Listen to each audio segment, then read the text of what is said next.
Oh, what's up, everybody? First question, fourth row on the right side. Marcus Thompson with The Athletic.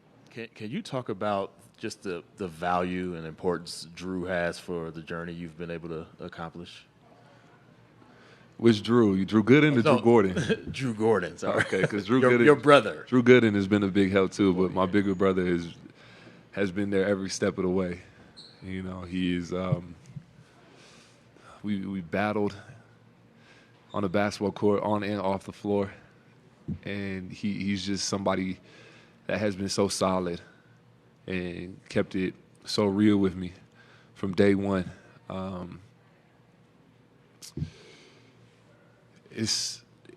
can't even really answer that in just such a short amount of time. You know, I would need so much time to elaborate on how my big brother has been there and just shaped my life and shown me what to do and what not to do, how to move, and just how to act and how to just hold yourself. You know, it made me tough. You know, big bro made me tough when it comes down to it.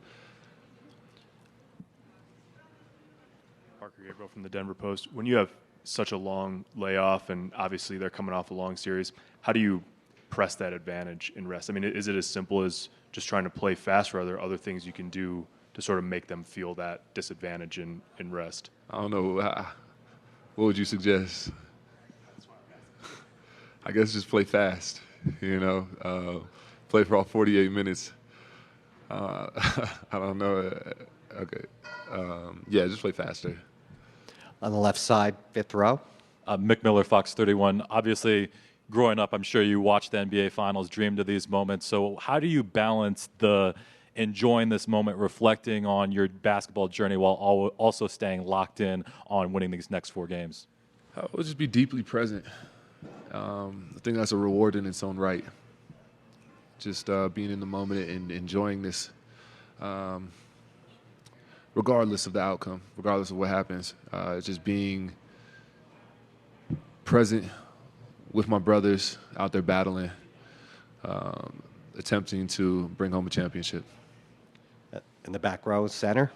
Tony Jones from The Athletic. You had Karl Anthony Towns the first series. You had LeBron James last series. You had Kevin Durant. You know, just as your primary responsibilities. I'm sure you're going to spend a lot of possessions on Jimmy Butler. What do you think of that matchup, and what are some of the things that you can take from the first 3 series and kind of apply it to guarding Jimmy? Well, staying out of foul trouble is going to be really crucial. Jimmy does a great job of seeking contact and getting the refs to make a decision.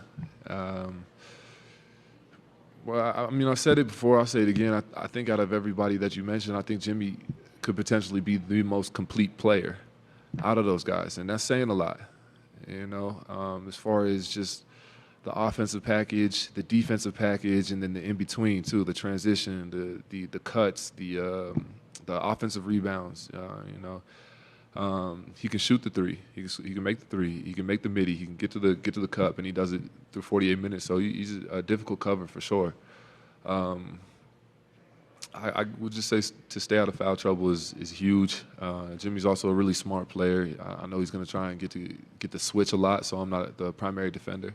But I'm just going to do my best to make it difficult with him. Use my size, continue to use my physicality, and use my speed.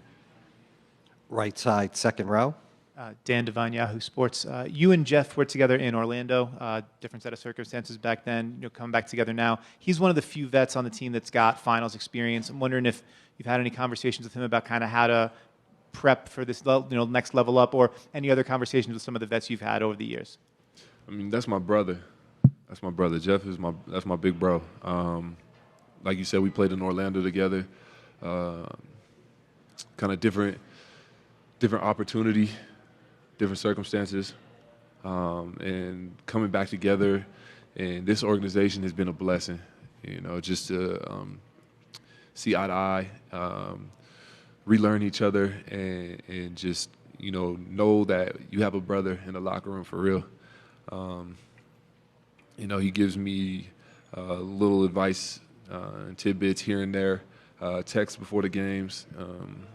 And it's just all encouraging, and just the belief that we have in each other is amazing. You know, I used to watch Jeff Green growing up, and I've always been a fan of his game forever. You know, he's an incredible talent, and just an awesome dude to have on the floor and in the locker room as well.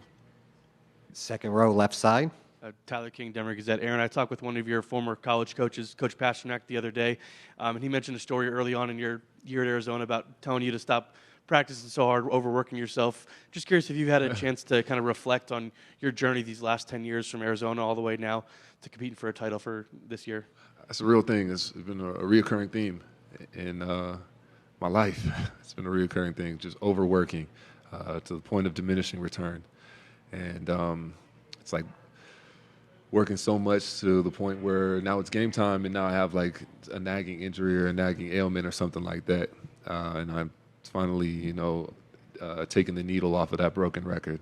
You know, so I've conserved enough energy and made sure that I stayed in the right rhythm. That's how I've always been. I've been a workhorse. I try and be the hardest working player on the team, which is hard in this organization. There's a lot of really hard workers, so it's not an easy task. But now it's just about trusting the work that I have put in from that point, from before that up until now, and then just, you know, like I said before, just the presence and being in the moment and letting it all go. We'll take two more questions on the left side. Tanya? Tanya Ganguly, New York Times. You talked a lot about the basketball challenge that Jimmy poses. Another thing he's pretty good at is getting under someone's skin. What do you see in terms of how he does that, and is that something that you've thought about, you know, not getting tied up with when you're there with him? Jimmy's not like a crazy talker. You know, he doesn't talk too wild. I think he talks if you start with him, or if he gets rolling, he might start chirping a little bit. But I think what gets under people's skin about Jimmy is his calm and collectedness. You know, through 48 minutes, he's very poised and he's very calm, and I think that's really what irks other people. Last question, Sean? What's it like to catch, Sean Powell from NBA.com. What's it like to catch passes from a 7-foot center, and how long did it take you to get used to those passes? Not at all. It didn't take me long at all. It's an amazing luxury, you know, for a center, for Nikola, a big fella like himself, being able to just see the floor. He sees everything on the floor even before it even happens. So if you double team, he can pass over the top of the double team. And he can pass with his left hand, his right hand, off of a spin. So he always keeps the defense off balance. You just always have to be ready to shoot. Always have to be ready to score. That's one thing that I've learned. And it's almost like clockwork when I came in. Because I love to play like that. I love to cut. I love to, get out of the defender's vision and make him pay for that. So it's been a blessing. Thank you, Aaron. All right, so thank you guys.